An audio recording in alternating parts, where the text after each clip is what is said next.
ایک مرتبہ امیر شام اپنے تخت پہ تھا اور بڑا خوش کہ اتنے میرے چاہنے والے، اتنے میرے ماننے والے. تو عمرو عاص آپ جانتے ہیں کہ یہ بھی اللہ کی دین ہے، خدا کسی کو تیز دماغ دیتا ہے. جناب مختار بہت تیز دماغ کے مالک تھے، کیس. عمرو عاص کو خدا نے بڑا دماغ دیا تھا. اب سوال یہ، بندہ اس دماغ کو استعمال کہاں کرتا ہے؟ ایک جوان ہے، اس کی آواز اچھی ہے. اگر خدا تجھے اچھی آواز دیتا ہے کس لیے دے رہا ہے؟ ایک جوان حسین ہے، اگر خدا تجھے حسن دے رہا ہے کیوں حسن دے رہا ہے؟ کسی کو اللہ نے حسین چہرہ دیا، کسی کو اللہ نے حسین مسکراہٹ دی. تو سوچ تو صحیح، خدا یہ تجھے کیوں دے رہا ہے؟ اب تو ان چیزوں کو کہاں پہ استعمال کر رہا ہے؟ یہ تیرا ارادہ ہے، اس کا کام ہے عطا کرنا. تیرا کام ہے اس کی عطا کو صحیح راستے پہ استعمال کرنا. عمرو عاص امیر شام کے پاس بیٹھا، کہا کہ معاویہ ابن ابی سفیان بڑے خوش لگ رہے ہو. کہا کیوں خوش نہ رہوں؟ یہ لوگ مجھے اتنا مانتے جو ہیں، مطلب مجھے اتنا مانے کہ میرے کہنے پہ علی کے مقابلے میں چلے جائیں، اس سے بڑی خوشی ہوگی کہ میرے لیے؟ کہا تو کیا سمجھتا ہے یہ لوگ تجھ سے محبت کرتے ہیں؟ تیری محبت میں کہاں؟ کہ یہ بات یاد رکھنا، یہ لوگ سب تیرے ساتھ ہیں اس لیے کیونکہ تو ان کو کھلا رہا ہے، تو ان کو مال دے رہا ہے. کہا کہ امیر شام معاویہ، یہ مت سمجھنا تو یہ جتنے لوگ تمہارے ساتھ ہیں تمہاری محبت میں. کہ کیا مطلب؟ کہ کل فقیر ہو جاؤ گے نا یہ تجھے چھوڑ کے چلے جائیں گے. کہ ان کا یہ سروکار نہیں ہے، نہ ان کے دل میں معاویہ کی محبت ہے، نہ ان کے دل میں علی کا بغض ہے. کل ان کو علی پیسہ دے گا یہ علی کے پاس. کل تو فقیر ہو جائے اور علی امیر ہو جائے، اور علی نے ان کو سکے دے، ان کو درہم دے.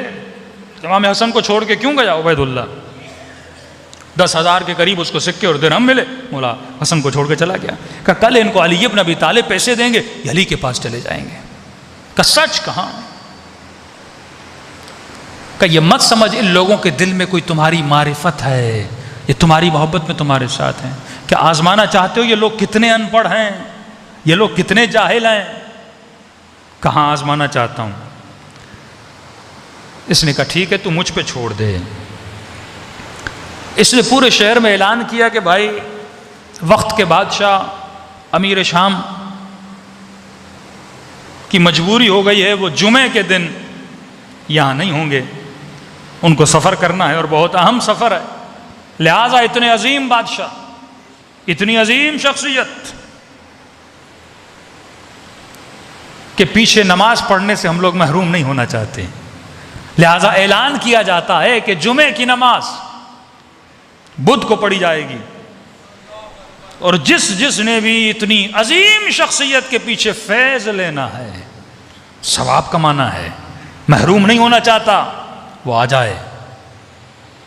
پورے شام کے لوگ جمع ہوئے. بدھ کے دن امیر شام نے جمعے کے خطبے دیے، جمعے کی نماز پڑھائی. نماز ختم ہوئی، عمرو عاص بھی پیچھے نماز پڑھ رہا ہے، اور اتنے خوشی کے عالم میں اپنے دربار میں پہنچا اور کہا عمرو عاص تو کیسی باتیں کر رہا ہے؟ تو کہتا ہے یہ لوگ دیندار نہیں، تو کہتا ہے یہ لوگ متدین نہیں، تو کہتا ہے یہ لوگ جاہل ہیں، تو کہتا ہے یہ لوگ بے دین ہیں، یہ مال کی وجہ سے میرے پیچھے ہیں. اگر ایسا ہوتا یہ کبھی میرے پیچھے نماز نہ پڑھتے. عمرو عاص نے کہا امیر شام لگتا ہے آپ کو بھی پتہ نہیں لگا، آپ نے جمعے کی نماز بدھ کے دن پڑھا دی ہے. وہ کیسا دیندار ہے جسے یہ تمیز نہیں ہے کہ ان کا کوئی سروکار نہیں ہے. آپ پیسہ دے رہے ہو، جمعے کی نماز ہفتے کو بھی پڑھاؤ یہ پڑھ لیں گے. یہ اپنا دین بیچنے کے لیے تیار ہے مال کی خاطر. یہاں پہ امیر شام چونکا کہ یہ بڑے خطرناک لوگ ہیں، کل تو یہ مجھے بھی مارنے پہ تل کے آئے کہ کوئی ان کو پیسہ دے دے، کوئی ان کو دولت دے دے. کہ یہ مت سمجھو یہ تیری محبت میں تیرے ساتھ، مال کی محبت دنیا کی محبت، پیسے کی محبت کہ کیا کریں، کہ مجھ پہ چھوڑ دو. تیز تو تھا، بڑا ہوشیار تھا. دشمن جب کام کرتا ہے تو آپ کی نبض کو پہچان کے کام کرتا ہے. اگر آپ کو راز حیات پتہ نہ ہو، انسان کو پتہ ہی نہ ہو کہ میری باڈی کو کنٹرول کون کرتا ہے، تب ہم اپنے سارے جسموں کو دشمن کے حوالے کر دیتے ہیں اور ہمیں پتہ نہیں ہوتا. اس لیے کہ آپ مجھ پہ چھوڑ دیں، میں ان سب کو آپ کا غلام بنا دوں گا اور علی کا دشمن.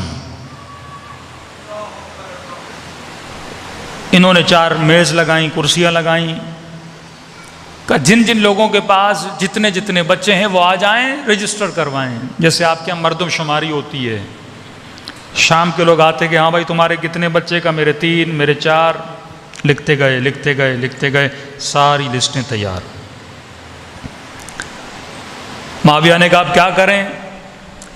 کہ امیر شام اب جن کے گھروں میں چھوٹے چھوٹے بچے ہیں، بڑے نہیں، 25 سال کے نہیں، 30 سال کے نہیں، 32، وہ نسلیں بڑی ہو گئیں، چھوٹی نسلوں پہ مجھے کام کرنا ہے.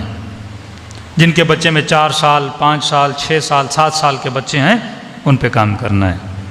کہ کیا کروں؟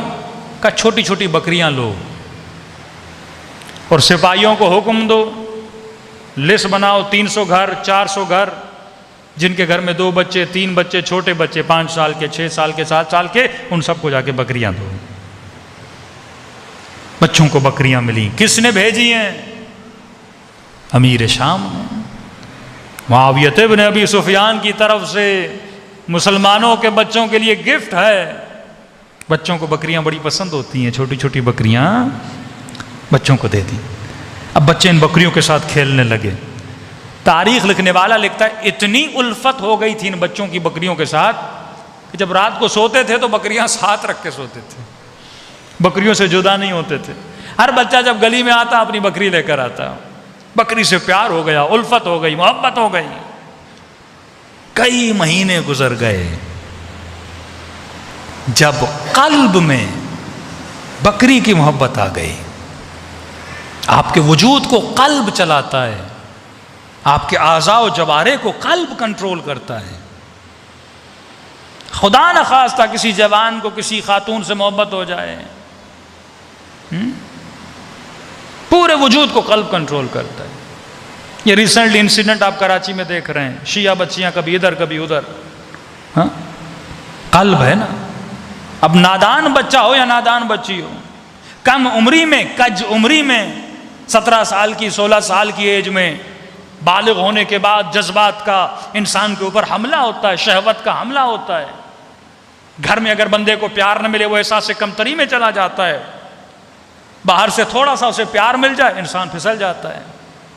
یہ ایک الگ ٹاپک ہے، انشاءاللہ اس کا ذکر کریں گے کہ بچوں کو پیار دیا کرو تاکہ یہ بچہ بھوک کے عالم میں باہر کسی نامحرم سے پیار لینے کی کوشش نہ کرے. باپ اگر بچی کو اتنا پیار دے اس کو ضرورت نہ پڑے، اس کی ضرورتوں کو پورا کرے، وقت پہ اس کو گفٹس دے، اس کو ہدایہ پیش کرے. اب باہر کا کوئی ترندہ، باہر کا کوئی نامحرم، کوئی شیطان آ کر اسے یہ نہیں بولے گا تیرے پاس یہ چیز نہیں، میں تمہیں مثلا موبائل گفٹ دیتا ہوں، میں تجھے کپڑے گفٹ دیتا ہوں. وہ فوراً بول دے گی یہ ساری چیزیں میرا بابا مجھے دیتا ہے، تم مجھے کیا دو گے؟ محبت میرا باپ مجھے دیتا ہے، تم مجھے کیا دو گے؟ اسے کوئی ایکسٹرا چیز نہیں ملے گی. لیکن جب اس کے اندر پیار اور محبت کی کمی ہوگی، احساس کمتری ہوگی، سائیکولوجیکلی اگر اسے کوئی پیار دے گا انسان اس کی طرف پلٹ کے چلا جاتا ہے. اور خدا نہ خواستہ اگر اس کی تہذیب نہ ہو، اندر سے وہ تربیت یافتہ نہ ہو، اسے یہ پتہ نہ ہو کہ جو حملہ ہو رہا ہے وہ دوست کا ہے یا شیطان کا ہے، جو دعوت آ رہی ہے وہ الہی دعوت ہے یا شیطانی دعوت ہے، انسان گمراہ ہو جاتا ہے، دھوکے میں آ جاتا ہے. یہی تو کام ولایت اہل بیت کا ہے کہ آپ کو یہ پہچان دلائے کہ انسان ہر بلاوے پہ لبیک نہ کہو، ہر نعرے پہ جواب نہ دو، ہر سوالی کے سوال پہ جواب نہ دو. پہلے یہ دیکھو تجھے بلانے والا حسین ہے یا یزید ہے، تجھے آواز دینے والا تیرا امام ہے، پروردگار عالم کون ہے. تو بچوں کے دلوں میں چھوٹی چھوٹی بکریوں کی محبت چلی گئی. اب جب محبت آ گئی، رات کے اندھیرے میں کب سپاہی بھیجو، معاویہ نے کہا تو کر کیا رہا ہے؟ پہلے لسٹیں لکھوائیں، بچوں کو بکریاں دلوائیں، اب کہہ رہے بکریوں کو لے کر آؤ۔ کہا آپ نہیں سمجھ رہے، آگے دیکھتے جائیے میں کیسی نسلیں تمہارے لیے تیار کروں گا، وہی نسلیں جو کربلا میں جا کے حسین کا قتل کریں گی، وہی نسلیں جو آج تک باقی ہیں دشمنی اہل بیت علیہ الصلوۃ والسلام میں۔ کب بکریوں کو لوگ اب کیا کریں؟ کہ جب بچے پوچھیں کہ یہ بکریاں ہم سے کون چھین رہا ہے، دیکھیے نا، ایک ماں کو جب اپنے بچے سے پیار ہو، اب اس کا سگا بھائی، اس کی سگی بہن، کوئی دوست اس سے اس کا بچہ چھین لے اور اس کے سامنے اس کے بچے کو مارنا شروع کر دے، اتنی دشمنی اس کے دل میں آ جاتی ہے۔ اب بچوں کے دل میں الفت، ایک کھلونا بھی بچے سے کوئی چھینے نا، بچے کو بندہ اچھا نہیں لگتا۔ بکریاں چھینی اور انہی نو نہال بچوں کے سامنے ان بکریوں کو ذبح کیا، اور جب بچوں نے پوچھا یہ بکریاں کون، تم ہو کون جو ہم سے یہ چیزیں چھین رہے ہو، جو ہماری ہیں، ہمیں گفٹ دی گئی ہیں، ہم نے انہیں بڑا کیا ہے، رات کو ان کے ساتھ سوتے، صبح شام دوپہر جن کو چارہ دیے بچے دیتے تھے، کہ کون، کس نے تمہیں بھیجا ہے؟ تو کہا ہمیں علی نے بھیجا ہے۔ بکریوں کو ذبح کیا۔ کیوں ذبح کر رہے ہو؟ کہ علی نے حکم دیا ہے۔ اب اس نے امیر شام کو کہا یہ وہ نسلیں ہیں جو بڑی ہوں گی اور تیرے لیے لڑیں گی، کس کی دشمنی میں؟ علی کی دشمنی میں۔ میں نے بچپن میں ان کے دل میں کس کی دشمنی ڈال دی ہے؟ علی کی دشمنی ڈال دی ہے۔ اب سوچو جب تمہارے چھوٹے بچے مجلس امام حسین میں آتے ہیں، تم اس کے دل کے پیالے میں کس کی محبت ڈال رہے ہو؟ حسین کی محبت ڈال رہے ہو، اور کس کی نفرت بھر رہے ہو؟ یزید کی نفرت بھر رہے ہو۔ اسی طرح یہی تمہارے بچے جب ٹی وی پر بیٹھتے ہیں تو ٹی وی والے اس کے دل میں کس کی محبت ڈالتے ہیں؟ شیطان کی محبت ڈالتے ہیں۔ یہی تمہارا بچہ ایک بہت ماڈرن اسکول میں جا کے جب پڑھتا ہے کہ مولانا انگلش میڈیم اسکول ہونا چاہیے، لیکن باپ کی یہ توجہ نہیں جو اسے پڑھانے والی ٹیچر ہے اس کے دماغ میں کون سا گند بھرا ہوا ہے، وہ تربیت یافتہ ہے کہ نہیں ہے، وہ اس کے دل میں کس کی محبت کو بھر رہی ہے۔ اب مختلف محبتیں جب تمہارے بچے کے دل کے پیالے میں چلی جائیں گی، پھر یہ بچہ کبھی مجلس میں ہوگا، کبھی گانے سن رہا ہوگا، کبھی اچھے کپڑے، کبھی پھٹے ہوئے کپڑے، کبھی کربلا میں نظر آئے گا، کبھی کسی بری جگہ پہ نظر آئے گا، کیونکہ محبتیں دل میں کیا ہو چکی ہیں؟ بڑھ چکی ہیں۔ ایک مکس تم نے جوس بنا دیا اس کے دل میں، کبھی اسے یہ اچھا لگتا ہے، کبھی اسے وہ اچھا لگتا ہے، لیکن اگر اس کے دل میں صرف اور صرف ولی خدا کی محبت ہوتی، یہ بھی جناب قاسم کی طرح جملہ بولتا کہ جب چچا نے پوچھا قاسم کیف عندک الموت، فرمائے چچا احلا شہد سے زیادہ میٹھی ہے۔ جب تصور امام تمہارے دل میں بناتا ہے تو مولا فرماتے ہیں مومن شہد کی طرح میٹھا ہوتا ہے۔ مومن سے کوئی رنجیدہ نہیں ہوتا، مومن جس کی محفل میں بیٹھتا ہے لوگ تمنا کرتے ہیں یہ ہمارے بیچ میں رہے، کیونکہ یہ شہد کی طرح میٹھا